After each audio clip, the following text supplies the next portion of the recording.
আসসালামু আলাইকুম। আমি দিদি তাফরিন নাবিলা। আমি বরিশাল বিশ্ববিদ্যালয়ের মার্কেটিং বিভাগ থেকে আমার গ্র্যাজুয়েশন এবং পোস্ট গ্র্যাজুয়েশন সম্পূর্ণ করেছি।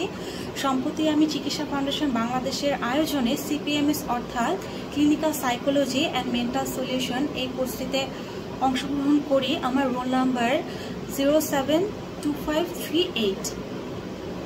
আমাদের এই কোর্সে ক্লাস নিয়েছিলেন শ্রদ্ধেয় ডক্টর পবিত্র কুমার শীল স্যার। আমি স্যারকে আমার পক্ষ থেকে আন্তরিকভাবে ধন্যবাদ জানাচ্ছি কোর্সটি অত্যন্ত সুন্দরভাবে কন্ডাক্ট করার জন্য। আমি আজকে যে বিষয়ে কথা বলতে চাই সেটি হচ্ছে রাগ ও তা নিয়ন্ত্রণের কৌশল। রাগ একটি স্বাভাবিক, জৈবিক এবং আবেগপ্রবণ প্রতিক্রিয়া যা আমাদের ন্যায়, অন্যায়, নিরাপত্তা, অমর্যাদা বা ভিন্নমতের প্রতিক্রিয়া প্রকাশে সহায়তা করে। রাগ সাধারণত 4 ধরনের হয়ে থাকে: এক, অভ্যন্তরীণ রাগ; বহিরাগত রাগ; বিচারভিত্তিক রাগ; এবং সর্বশেষ ক্রোধজনিত রাগ। রাগ সাধারণত তৈরি হয় বিভিন্ন ধাপে, যেমন ট্রিগার। কেউ যদি আপনাকে প্রতিনিয়ত অপমান করে থাকে বা অবহেলা করে থাকে, তখন আপনার মধ্যে এক ধরনের রাগ জন্মে যায়। অ্যামিগডালা সক্রিয় হয়।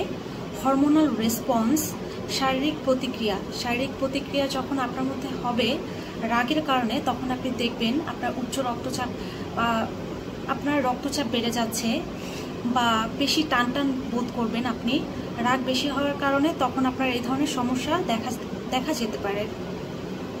রাগ দীর্ঘদিন জমিয়ে রাখলে বিভিন্ন ধরনের সমস্যা দেখা যায়, যেমন হরমোনাল ইমব্যালেন্স হয়ে যেতে পারে, হাইপার টেনশন হতে পারে, হৃদরোগ ইত্যাদি নানান ধরনের রোগের আপনি সম্মুখীন হতে পারেন। রাগ নিয়ন্ত্রণের কিছু কার্যকর পদ্ধতি আছে, যেগুলো আপনি যদি অবলম্বন করে থাকেন আপনার রাগ আস্তে আস্তে কমতে শুরু করবে। যেমন আপনি যদি ব্রিদিং এক্সারসাইজ করেন, এটা আপনার জন্য অনেক ভালো একটি প্রক্রিয়া। আপনি যদি এটা করেন তখন দেখবেন আস্তে আস্তে আপনার রাগ কমতে শুরু করেছে।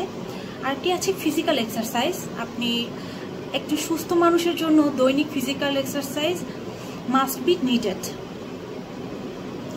আর আপনার রাগ যদি অতিরিক্ত মাত্রায় হয়ে থাকে, যখন আপনি দেখবেন যে আপনি আপনার রাগ কোনোভাবেই কন্ট্রোল করতে পারছেন না, বা এই যে কার্যকর উপায়সমূহ আছে রাগ নিয়ন্ত্রণের, সেগুলোতেও কোনো কাজ হচ্ছে না, তখন আপনার অবশ্যই একজন পেশাদারের সহায়তা নেওয়া যেতে পারে।